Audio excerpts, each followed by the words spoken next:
está nos assistindo imediatamente e vamos lá. Vamos Bom, nessa. eu e a Bianca estamos aqui hoje para falar como elevar sua liderança para o próximo nível.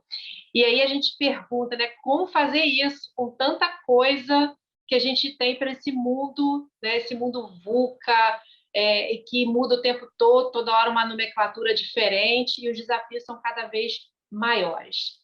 Mas eu acho que eu nunca vou deixar de falar de liderança, porque liderança é algo assim importante na vida da gente. Quando a gente fala de liderança, a gente não fala só aquela pessoa que é líder e tem o cargo.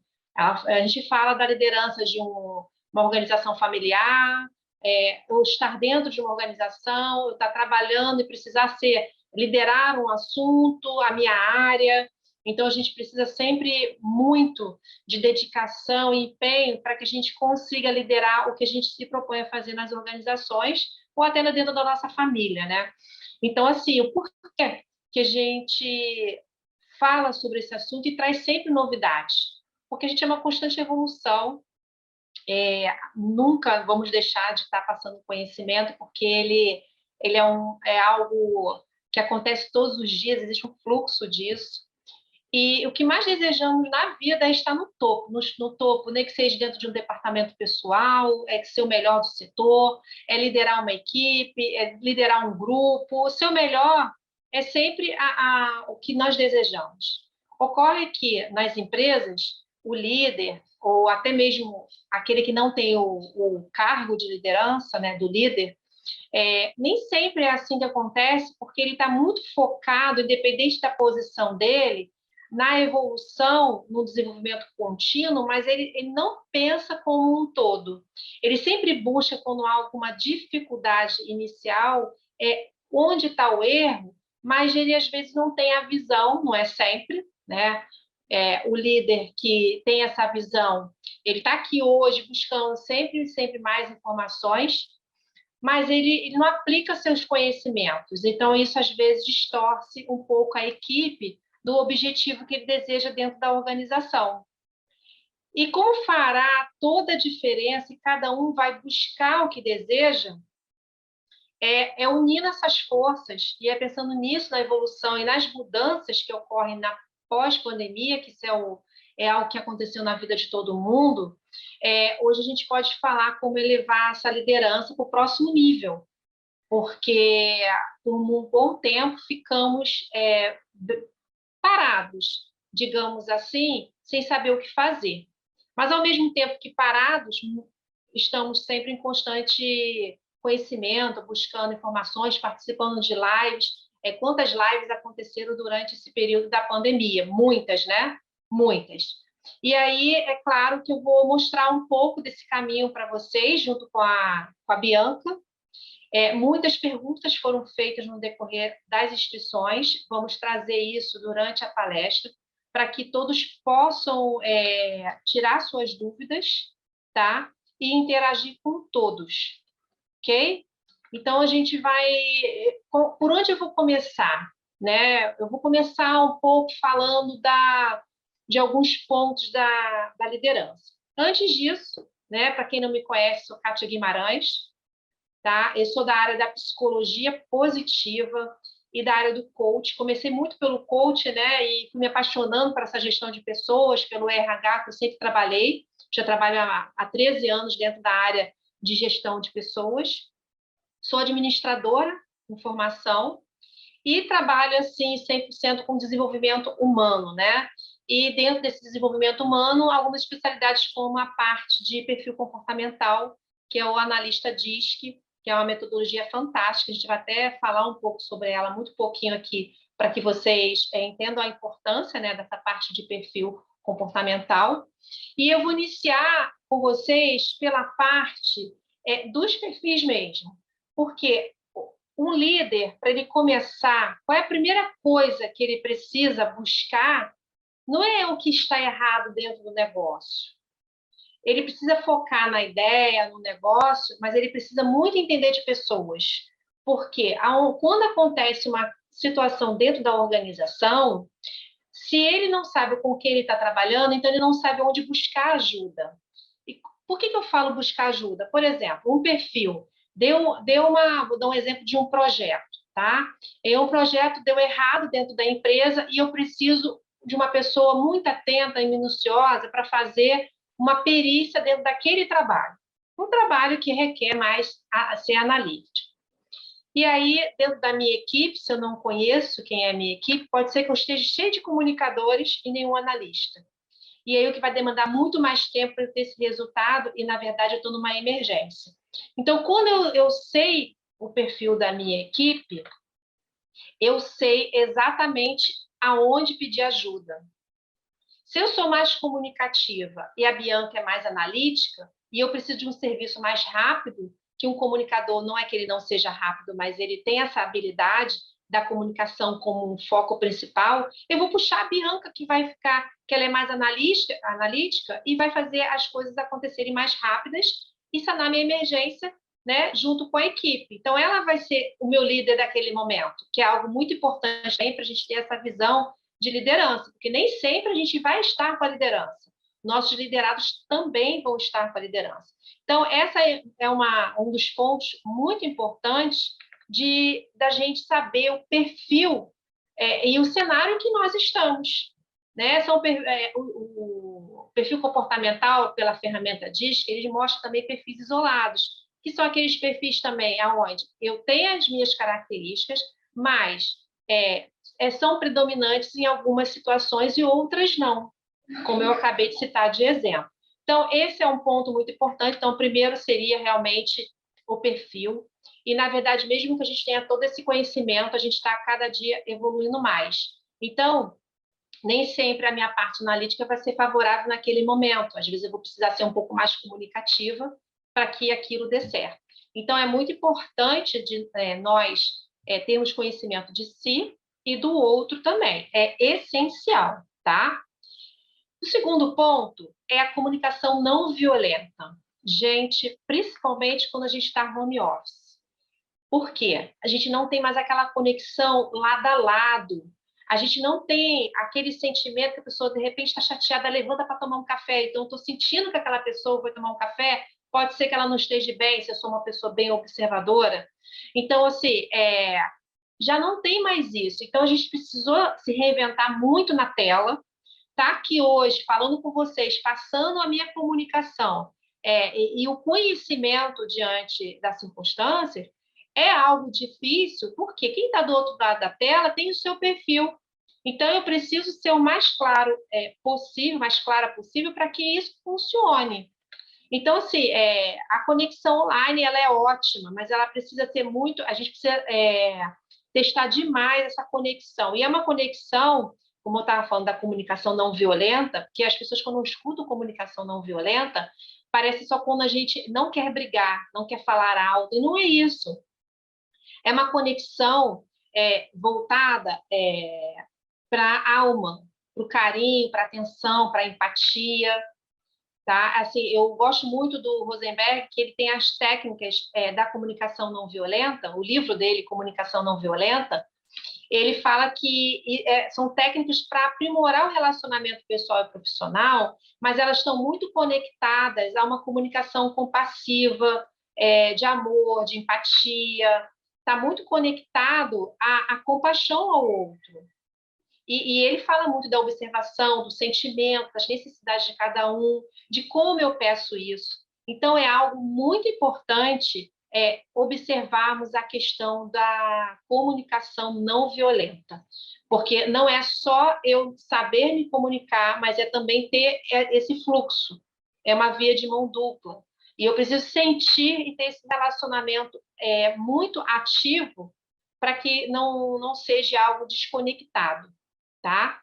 Então, a comunicação não violenta é o segundo ponto que eu colocaria aqui para vocês. Outra coisa que a gente precisou muito, eu já falei de reinvenção, né? Já falei dessa questão. É a criatividade. O quão os gestores, RH, o líder mesmo de um setor, de um departamento, precisou que essa questão fosse muito ativada, né? A criatividade. Pode passar para o próximo slide, Bianca? Aqui, como eu estava apontando para vocês, é entender os diferentes perfis, a comunicação não violenta, criatividade e resiliência, porque o cenário muda o tempo todo. Agora a gente está ao inverso. Algumas empresas já estão voltando, tá? Já estão voltando para a forma presencial e estão com dificuldade para voltar para a forma presencial, porque ficaram muito tempo na forma remota e perderam um pouco disso que eu acabei de falar. Gente, isso tudo envolve o quê? O autoconhecimento, tá? Envolve demais eu aprender e você aprender. E conhecer o que está acontecendo no mundo, não é ficar parado, é eu ver a notícia todo dia, é eu ler o livro, se eu quero aumentar a comunicação, ler sobre comunicação, se eu preciso me desenvolver, eu posso buscar um coach, eu posso buscar uma mentoria, mas eu preciso ter a responsabilidade de ser um líder, ter a liderança sobre o que eu desejo ter, né? Mas eu preciso conhecer o que está acontecendo comigo também, se desenvolver junto com a equipe, nada de se desenvolver sozinha, reunir, falar, conversar. E a liderança invertida, que eu até citei no exemplo, que no projeto onde eu não tenho todas as habilidades, chamar meu liderado que tem e deixar ele comandar, deixar ele liderar. E é assim que a gente consegue disseminar aí os assuntos, tá? E, lógico, a gestão emocional que está em todos os aspectos que nós vivemos. Pode passar para mim, Bianca. E aqui é exatamente contextualizando um pouco a atividade nesse cenário, um cenário que a gente já está saindo, mas a gente às vezes está perdido. Eu tenho recebido muitas pessoas que estão um pouco perdidas dentro da questão de o que fazer depois que saiu, de repente, de um setor, se eu vou exatamente para a área correta ou não vou. Então, o cenário é saber onde eu estou, o que eu desejo fazer e o que eu preciso mudar. Porque se eu preciso mudar de carreira, o que eu preciso estudar? Qual é o meu direcionamento? Ah, não, eu já tenho conhecimento, eu não sei como fazer, busco uma mentoria. Ah, não, eu não sei como fazer, mas eu estou com medo, buscar uma terapia, se for o caso de algo de trauma, mas busca também um coach, se for só um desenvolvimento, uma quebra de crenças, que a gente vai estar falando adiante. Então, assim, esse ciclo aqui, ele se repete muitas vezes, se repetiu muitas vezes na pós-pandemia, né? E agora, nesse pós-pandemia, também as pessoas, algumas, estão em movimento, e o tempo todo é o quê? Por onde eu começo? O que eu preciso fazer? E a ação vai acontecendo, tá? Pode passar para mim. E aí, aqui, eu gosto muito desse ditado, porque só aprende mais quem vai mais rápido e aplica melhor o seu conhecimento.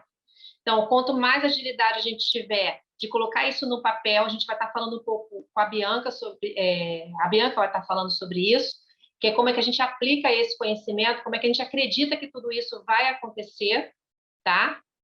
Pode passar.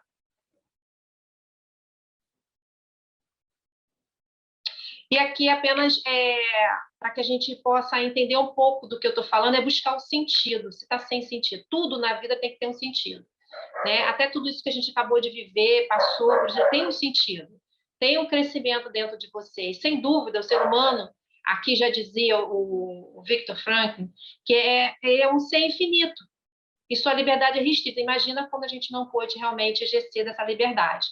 Então, não se trata só de ser livre, se trata de saber como eu vou passar por esse processo, o que eu vou fazer e o que eu quero da minha liberdade. Então, assim, é posição frente aos condicionamentos mesmo. Já se dizia isso lá em 97. Então, é algo que a gente leva aí para a vida. Então, eu vou passar a palavra para a Bianca, porque nós estamos trazendo aí as cerejas do bolo. Eu só contextualizei um pouco para vocês, porque é um cenário que parece que está todo mundo na mesma situação. Primeiro que a gente acha que nós não estamos nessa situação. E aí fica se perguntando, vem a crítica, vem o medo, vem a fragilidade, vem muita coisa junto disso. E aí a gente vai focar um pouco como fazer isso e passar um pouco à frente esse momento que a gente está vivendo e elevar aí a nossa liderança. A palavra é sua, Bianca. Muito obrigada. Se alguém quiser fazer alguma pergunta, coloca no chat que depois eu também posso estar lendo para vocês, tá? Boa noite, pessoal. Eu sou a Bianca, também sou administradora, coaching, sou especialista em psicologia positiva e desenvolvimento humano e também tenho certificação para devolutivas de tipos psicológicos. Eu trabalhei na área de liderança durante 10 anos e atualmente eu estou atuando na área de desenvolvimento humano, que foi a área que eu mais gostei dentro de todo esse contexto de trabalhar com pessoas.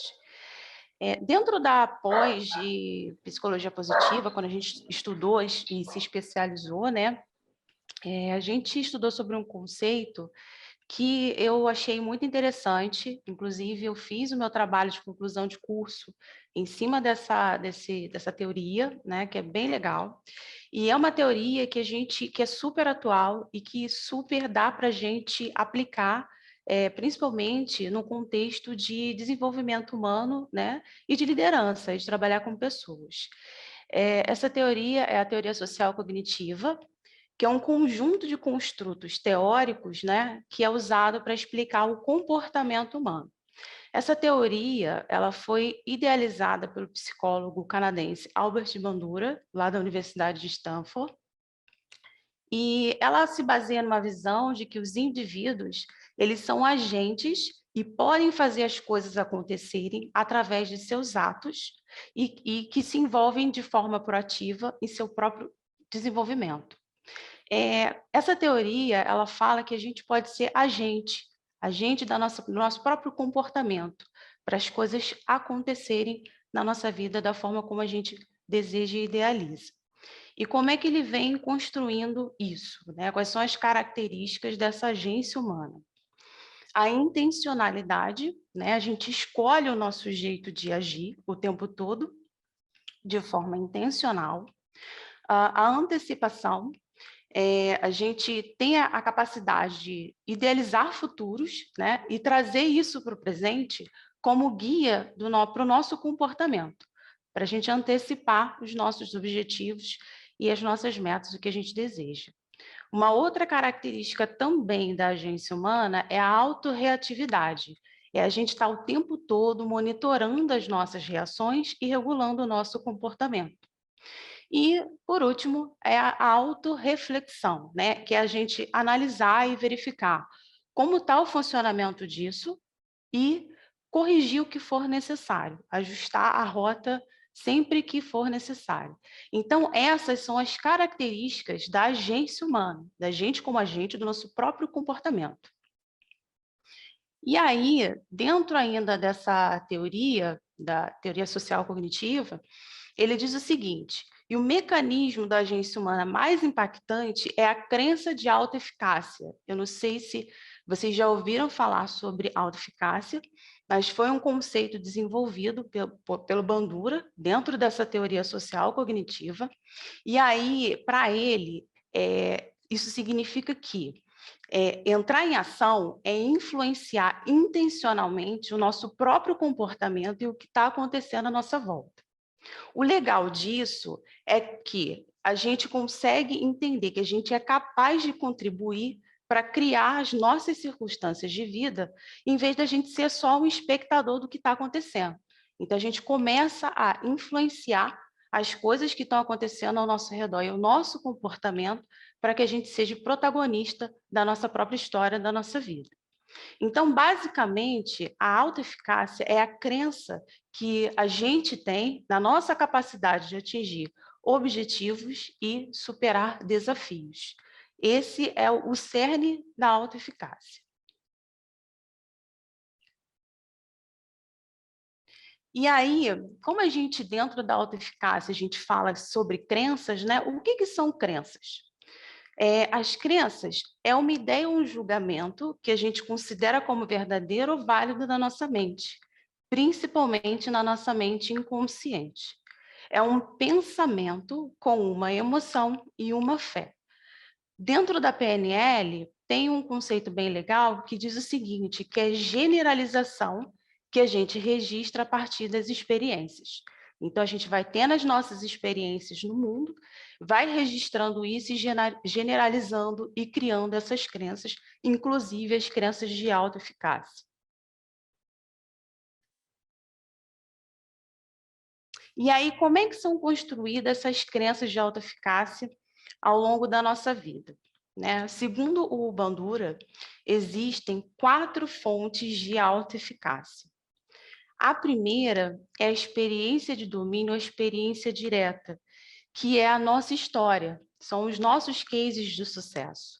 Então, toda vez que a gente tem um resultado positivo, isso vai reforçando a nossa crença de que a gente é capaz, de que a gente consegue atingir novas metas e conquistar novos resultados. Então, a gente olhar para trás, para a nossa história, né? E lembrar desses eventos, desses momentos que a gente teve e que a gente conseguiu algo, que a gente superou um desafio, é muito importante para ajudar a gente a superar os próximos desafios que virão. Uma outra fonte de autoeficácia, de como formar essas crenças de autoeficácia, é a experiência vicária, que nada mais é do que você observar pessoas em situação semelhante à sua, né, e que conseguiram atingir um resultado que parece com o resultado que você também quer atingir, e modelar essa pessoa e ver como que ela conseguiu fazer isso. Então, você vai observar e vai ver, poxa, se ela foi capaz de atingir isso com uma situação tão parecida com a minha, então eu também posso conseguir alcançar esse objetivo, esse resultado. Então, essa é a experiência vicária, você olhar as pessoas semelhantes e modelar.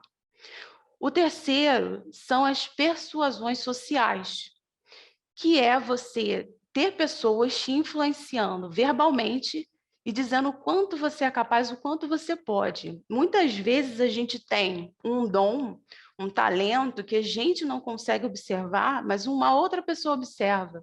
E quando essa pessoa observa esse talento que a gente tem e fala isso para a gente, isso está contribuindo para elevar a nossa crença de autoeficácia, para a gente sentir que realmente é capaz de conseguir conquistar as metas que a gente tem, os recursos que a gente precisa. E o quarto, e muito importante também, são os estados emocionais e também físicos, tá? Que é a forma como a gente interpreta as reações no nosso corpo, a forma como a gente registra no nosso corpo as experiências. Aí, para deixar assim bem, tentar deixar um pouco clara essa questão dos estados emocionais, eu vou dar um exemplo. Vamos supor que 2 pessoas que estão há 1 ano eh, sem fazer academia resolvem ir fazer exercício, tá? Sendo que uma sempre regularmente fazia exercício, mas aí por questões da vida precisou parar 1 ano e aí voltou depois. E a outra pessoa não tinha uma frequência, né, de academia, não ia, parava. Então, ela tinha assim, uma rotina muito quebrada de fazer exercício físico. E aí as 2 resolvem, ao mesmo tempo, entrar para fazer o exercício lá, a atividade física. Tá? E aí, conforme elas vão fazendo as atividades, né, o corpo começa a sentir, os músculos começam a doer, sentir, né? E aí aquela pessoa que tinha que ia poucas vezes, né, que não tinha tanta frequência de frequentar a academia ou praticar exercício físico, começa a sentir as dores no corpo, aí pensa assim, cara, isso aqui está muito errado, não é para mim, porque está doendo tudo, eu vou parar, devo estar fazendo tudo errado. E aí a outra pessoa que tem o costume de frequentar, né, a academia, fazer os exercícios físicos, começa a sentir os músculos e fala, caramba, está queimando, está dando certo isso aqui, está dando resultado. Então, a forma como você interpreta a sua reação física influencia muito também na sua crença de autoeficácia. Tá? É muito importante observar as suas reações físicas e emocionais diante de determinados desafios. Aqueles frios na barriga, calafrio, aquela tremedeira, essas coisas todas compõem esses estados emocionais e é muito importante ser observado. Vou seguindo aqui. Qualquer dúvida, coloca aí no chat. Tá? E aí chegou, a gente conversando, né? A gente chegou e pensou, cara, como é que a gente pode usar esse conceito da autoeficácia, né, para ajudar as pessoas a alavancar a liderança, né? Como que isso pode ser utilizado dentro da organização, no desenvolvimento humano, né, para que a gente eleve o nível, ajude as pessoas, né, a conseguir outros patamares, né? Então, por que usar as fontes de autoeficácia no contexto da liderança? Por que que isso é importante? Bom, aí é muito assim um parecer, né, meu, em cima de tudo que eu vi da teoria, né, e também dessa experiência que eu tive da liderança. Para mim, o conceito da autoeficácia é fundamental para que as pessoas ponham foco e energia na atividade que elas querem e precisam executar. Quanto mais as pessoas acreditam que podem fazer uma tarefa, mais empenho ela vai ter naquela tarefa, naquela execução, tá? E, além disso, um líder, né, uma pessoa que está ali numa situação de liderança, mesmo que não tenha um cargo, mas ele está liderando qualquer tipo de atividade, ele executa através de pessoa. A gente não tem como fazer tudo sozinho, a gente precisa das pessoas para poder executar as tarefas, né? E aí você entender o grau de autoeficácia das pessoas que estão ali executando aquelas tarefas, né? As crenças que eles têm neles mesmos de fazer, e ajudar eles a aumentar essa autoeficácia, né? Essa crença de que eles podem cumprir essas tarefas, com certeza vai elevar isso, vai dar para o time, né? Vai dar para o pessoal um ganho muito grande, né? De entrega, de resultado, de querer fazer e atingir as metas, tá? E também é importante a gente perceber a nossa própria autoeficácia, porque antes da gente ser líder do outro, a gente é líder de si, né? A primeira pessoa que a gente tem que liderar somos nós mesmos. Então, é muito importante a gente se conhecer, e aí o autoconhecimento, ele está muito ligado, né, nesse sentido, porque a gente tem que se entender primeiro e, a partir daí, ir ajudando o outro. Kátia? Perfeito, Bianca, quero falar. Até casou muito bem, né? Que a gente falou muito da observação, né? Não dá para liderar, não dá para fazer nada na vida da gente se a gente não está prestando atenção naquilo, né? Às vezes você até volta num cenário dizendo assim: caramba, será que eu fechei a porta? Será que eu fiz o relatório? Será que eu entreguei? Será que o meu e-mail foi? Então, prestar muito, atenção plena, né, naquilo que a gente faz. E aí, até estou com algumas perguntas aqui que algumas pessoas fizeram na inscrição, e eu aproveito para falar uma. Assim, se eu sou um sabotador em tudo que eu faço, né, eu não acredito naquilo, o que ocorre se eu praticar a autoeficácia? Se eu passar a fazer a autoeficácia como algo, como uma premissa em tudo que eu faço? Vamos lá. Essa pergunta é bem interessante e, além disso, eu juntei também em relação a botei a autossabotagem, né? Analisei, e também trouxe um pouquinho de procrastinação e juntei, e aí eu vou passar aqui para poder explicar como é que a gente pode fazer para sair disso. Vamos lá. Bom, a teoria da autoeficácia fala que quanto maior a crença que a gente tem, né, para executar uma tarefa, mais motivação a gente vai ter. Então, quanto mais a gente pratica aqueles exercícios, aquelas fontes, né? E aí a gente tem um exercício bem bacana aqui no final, que eu vou explicar como praticar uma daquelas fontes ali, para poder a gente estar aumentando o nível de autoeficácia. Então, quanto mais a gente pratica isso, quanto mais a gente acredita que a gente pode fazer, menos propenso a se sabotar a gente vai estar, porque a gente vai ter motivação para continuar. O cérebro, ele põe foco e energia naquilo que ele acha, que ele acredita que é capaz de fazer. Então, se ele acredita que não é capaz de fazer alguma coisa, ele não vai focar naquilo. E aí vem a autossabotagem, aí vem também a questão da procrastinação, né? Porque o Bandura fala que a autoeficácia, ela é a pedra angular da motivação humana, né?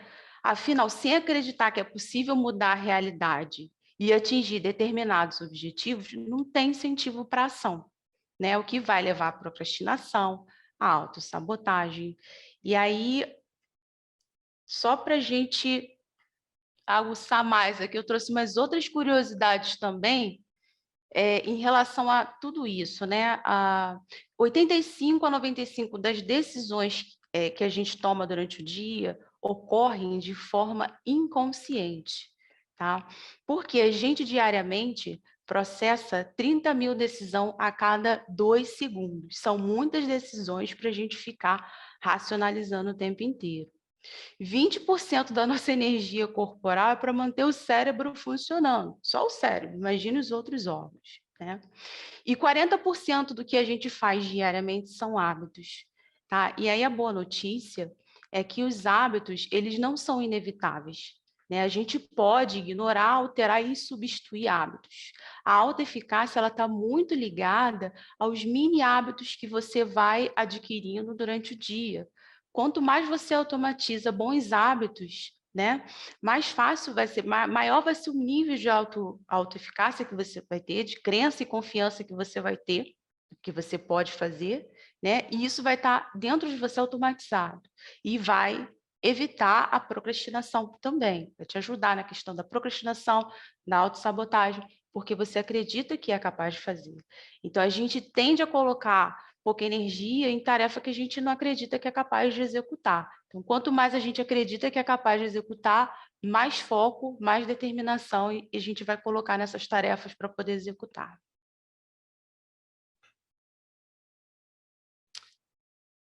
Está sem áudio. Oh, maravilha. Me fez lembrar várias coisas que a gente passa no nosso dia a dia, né? A gente tem 10 tarefas, aí as 2 primeiras são as mais importantes. E aí a gente procrastina, pega as mais fáceis, porque aquelas vão demandar mais esforço. É e aí não é um pouco disso que você falou? Então, assim, é um cenário que às vezes, tem dias que você não está bem e isso pode acontecer. E a gente ignora mesmo algumas coisas que acontecem no nosso dia a dia. E até pegando um pouco esse gancho, assim, o como você influencia também quem está do seu lado. Porque uma das perguntas é como é que eu posso influenciar, como eu posso aumentar a influência da minha liderança com a minha equipe. Uhum. E aí são muitos fatores, né? E isso é um perfil, né? É um dos perfis que, se você ficar procrastinando também, ficar adiando, não faz um planejamento, um plano de ação, até já respondendo a pergunta do pessoal, a gente acaba não transmitindo o quê? Confiança. Então, qual é a forma de eu influenciar a minha equipe também? Se eu não consigo fazer, montar um planejamento para que aquilo realmente aconteça. Porque senão a minha palavra fica o quê? Rasa. E aí, toda vez que eu for liderar, que for dar uma ideia, uma sugestão, vão achar que tudo é raso. Não tem muito efeito, porque a Kátia não leva isso adiante. Então, acho que, pegando o gancho aí, que realmente as decisões e o que a gente faz diariamente e não podem virar maus hábitos, né? Quando ele não é algo positivo para você no seu dia a dia. E a gente precisa se atentar bastante em função disso. Sim. Legal, obrigada. Nada, quanto mais bons hábitos a gente vai colocando para dentro, né? Mais comportamentos bons a gente vai colocando, vai refletindo, né, do lado de fora. Sim, sim. Tem uma outra pergunta também, Kátia, que foi em relação a como melhorar o meu empenho, né? Sim, verdade. Isso, usando a autoeficácia. Aí eu trouxe também um outro estudo aqui, né, que fala sobre o ciclo da aprendizagem, né?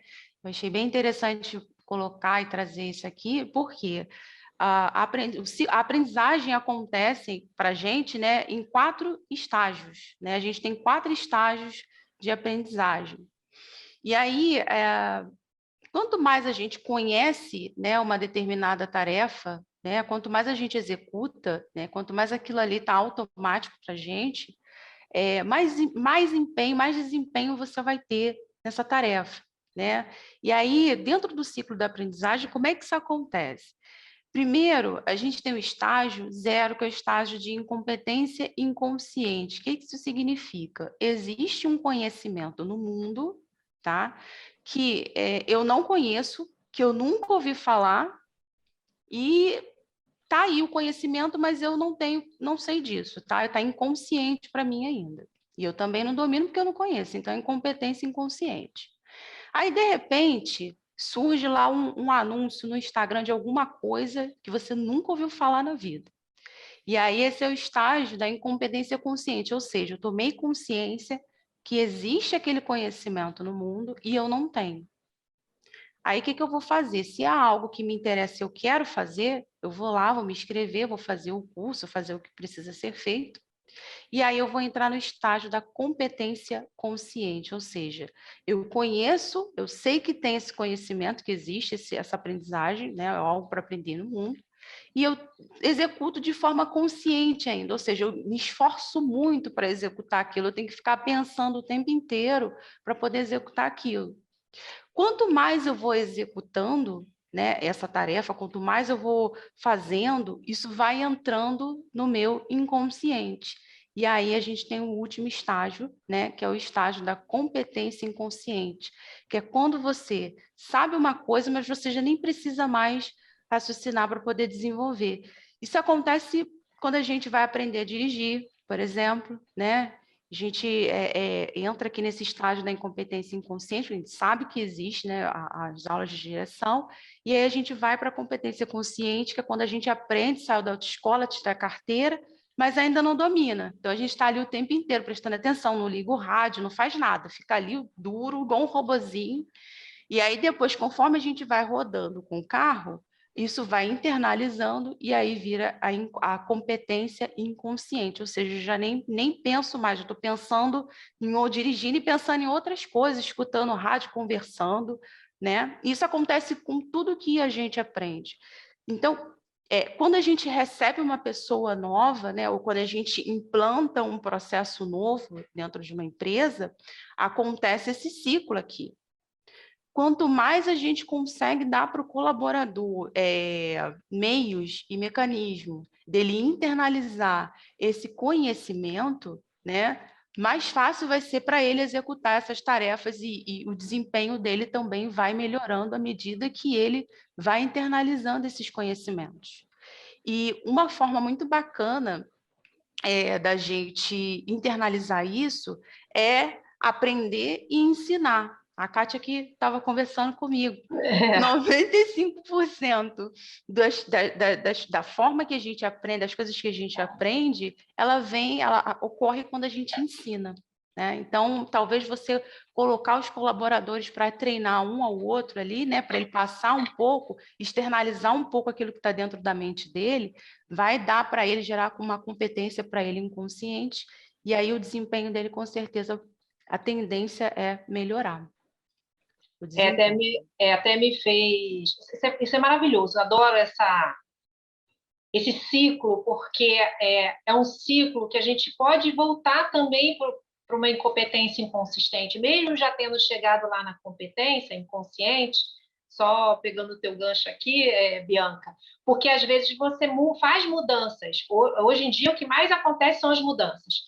E aí entra um novo sistema, entra um novo líder, ele faz a gestão de uma forma diferente, coloca numa posição diferente, porque ele não conhece seu perfil, e aí você, de comunicador, vai para analista, de analista vai para planejador, e aí você fica um pouco perdido, você volta para esse cenário e dá uma angústia quando você precisa fazer olhar para trás, ver que você já evoluiu tanto e ter que voltar para essa posição. Mas, pegando até um gancho também aqui da pergunta que fizeram também, que às vezes eu preciso, não sei, lidar diante de algumas situações, o que fazer quando você parece ser arrogante, e aí pegando até uma situação dessa, porque isso acontece, já aconteceu até no meu meio organizacional, de fazerem mudanças, eu ter que intervir, porque aquela pessoa não tinha o perfil, e ela teve essa reação de arrogância. Então, eu estou até já citando um exemplo aqui, são muitos exemplos que a gente pode citar, mas é lógico que a gente sempre lembra de alguma vivência nossa. E aí, a pessoa, como ela enfrentou isso, foi na arrogância, sabe? Ela não teve entendimento com o funcionário, ela não teve a empatia, tá? E assim, uma das coisas também, 95% é quando a gente ensina, e quando a gente debate também alguma coisa, é 70% de aprendizado dentro dessa pirâmide. Então, faltou bastante o quê?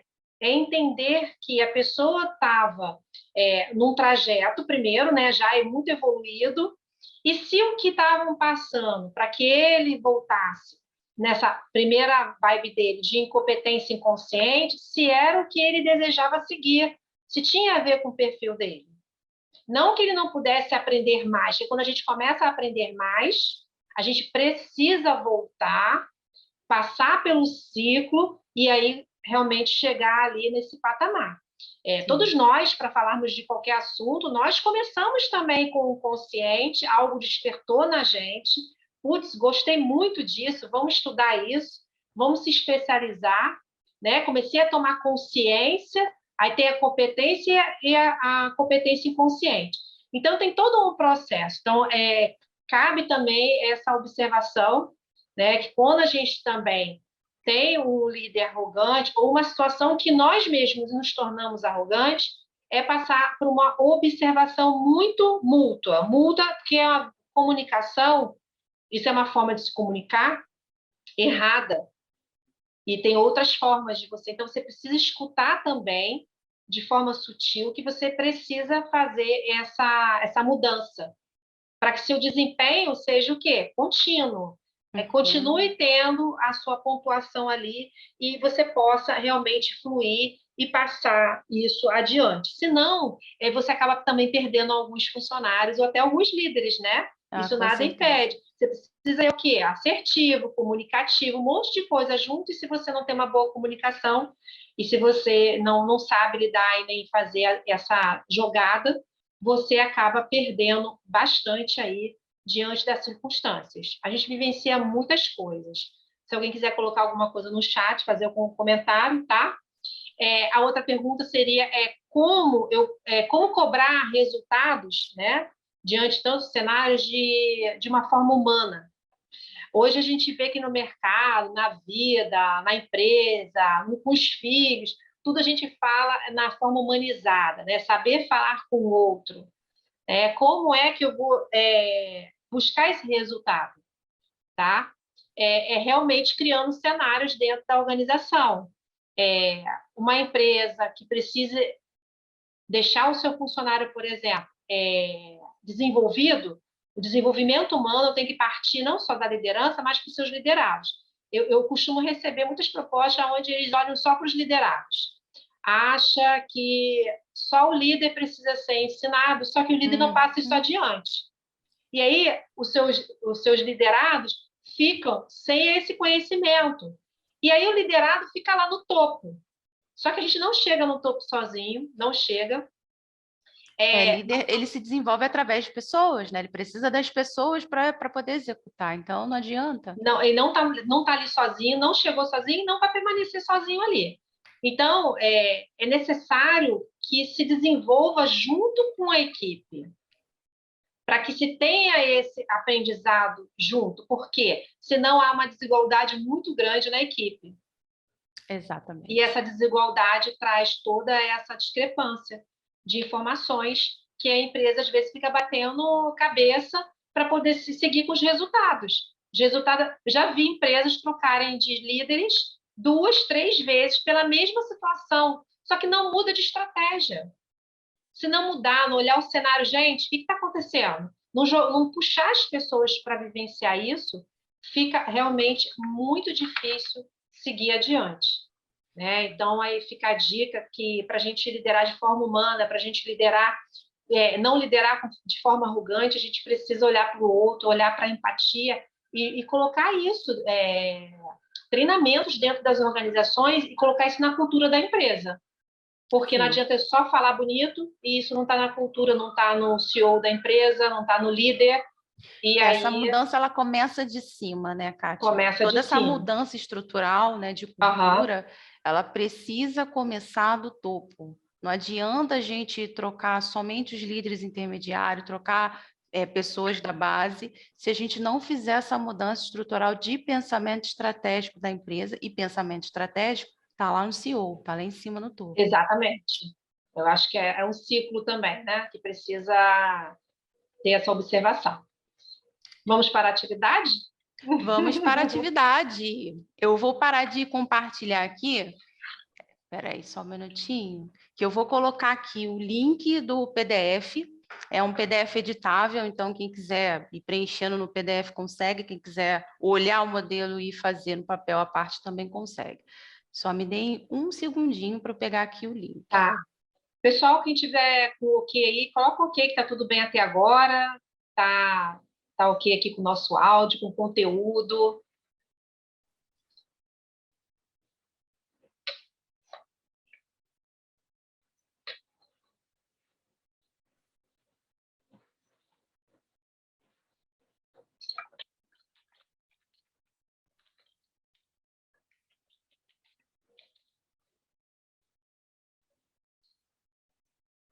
Ok, aqui. Ok, ok. Obrigada, gente, pelo ok aí.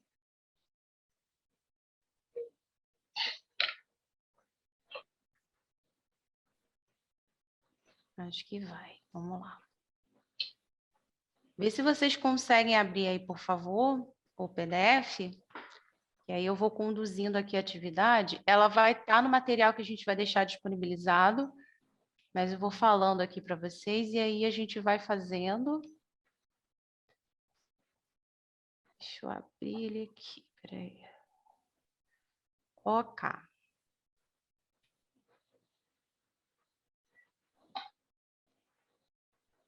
Já estou ok aqui. Quando vocês estiverem prontos, me falem que a gente começa.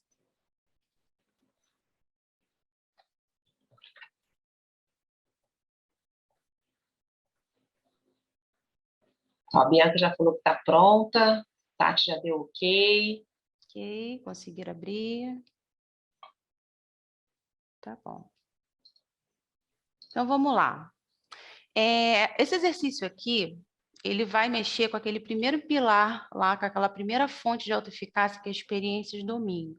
Tá? Bianca, Oi, desculpa tá. te interromper, não está Sim. compartilhando, tá? Não, peraí. Não. Pelo menos eu não estou vendo. Está compartilhando para alguém? Não, eu não estou compartilhando, não. Ah, então Eu tá já bom. mandei o Tudo PDF. bem. Eu pensei que você Isso. estava falando que Não, estava compartilhando. Tá não, bom. não, não. Compartilhei o PDF. Tá bom. Tá, então vamos lá.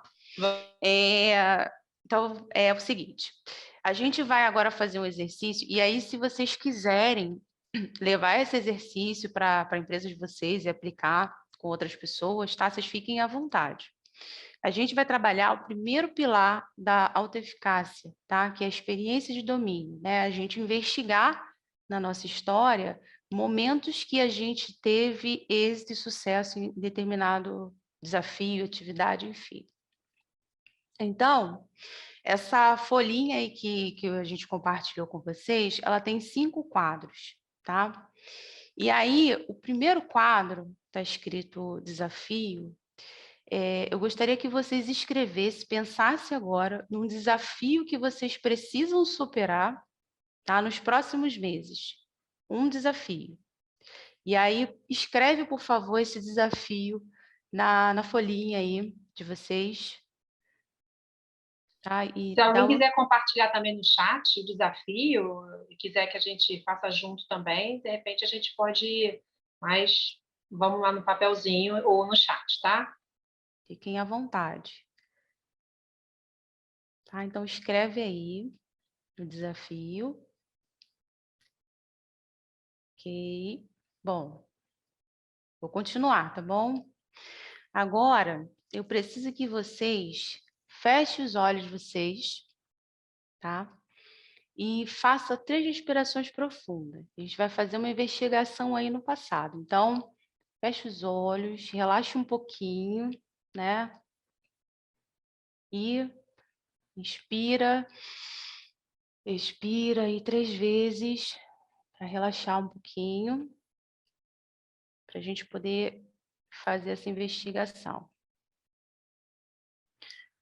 Agora, ainda com os olhos fechados, eu gostaria que vocês trouxessem para a tela mental de vocês imagens de experiências passadas em que vocês tenham se saído muito bem.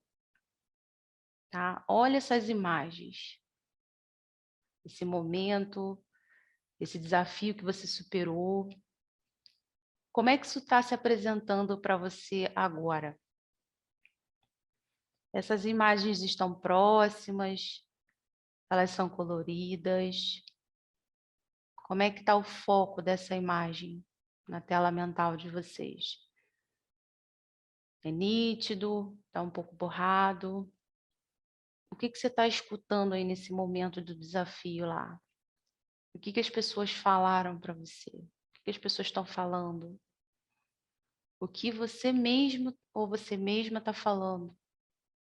Qual o seu diálogo interno? Como você sente essa experiência no seu corpo? Faz um escaneamento do seu corpo e vê o que você está sentindo. Absorve essas sensações.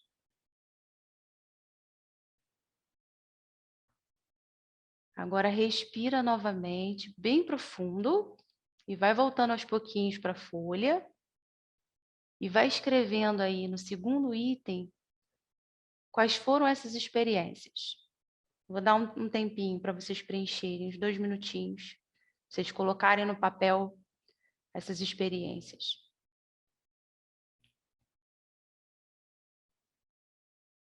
Tudo bem até aí? Ok.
Ok.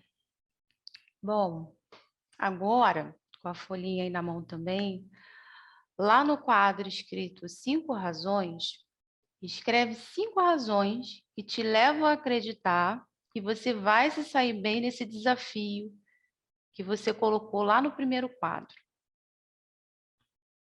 Olhando para esse mergulho no passado que você fez, nessas experiências boas que você teve de superação, escreve 5 razões pelas quais você acredita que vai se sair bem no próximo desafio.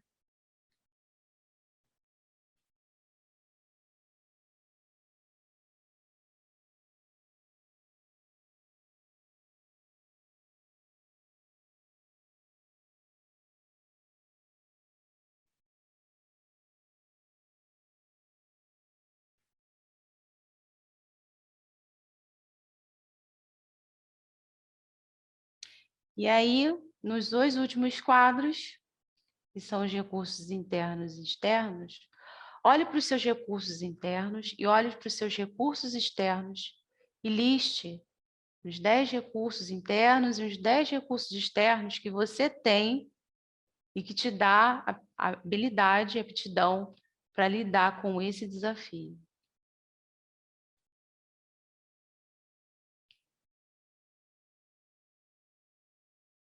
Vocês podem repetir esse exercício sempre que vocês precisarem. Sempre que vocês tiverem um desafio, olha para as suas experiências, para a sua história e percebe os recursos internos que você tem.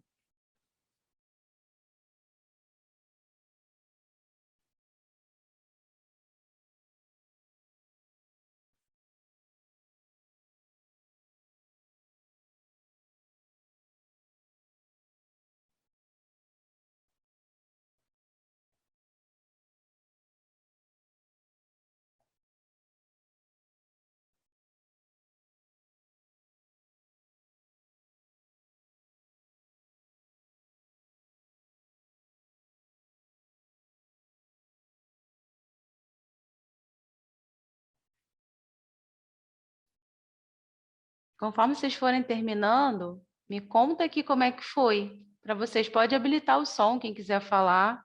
Como é que foi essa experiência aí para vocês?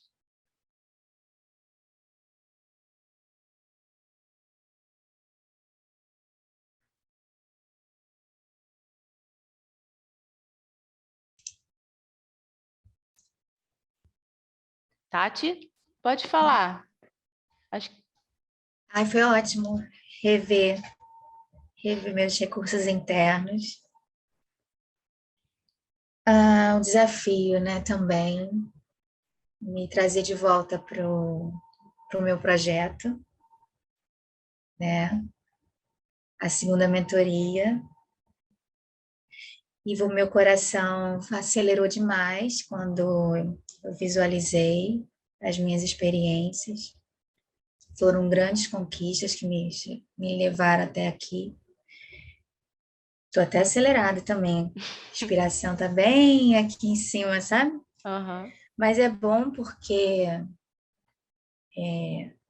vocês trouxeram esse conteúdo maravilhoso e deu um despertar, um acordar. Eu falei assim, ó, acorda para a vida, segue em frente. Acho que é um grande chamado, esse grande chamado aí sobre o que a gente tem guardado dentro de nós, né? Muito Verdade. feliz. Que bom, fico feliz. Legal. Obrigada, Tati.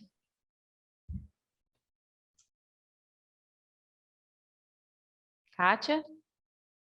Estou aqui, Beleza. estou aqui. Mais alguém? Tranquilo, né? Então, gente, assim, a gente tentou trazer aí um conteúdo para vocês. A gente tem uma ideia muito legal diante da nossa evolução contínua, né? Que a gente não para nunca.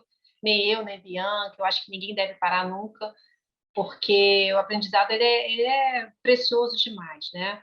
E a gente tocou em pontos muito delicados de vivência de cada um dentro das organizações, da vida, né? Cada um levou cada palavra lembrando do seu momento, da sua vivência.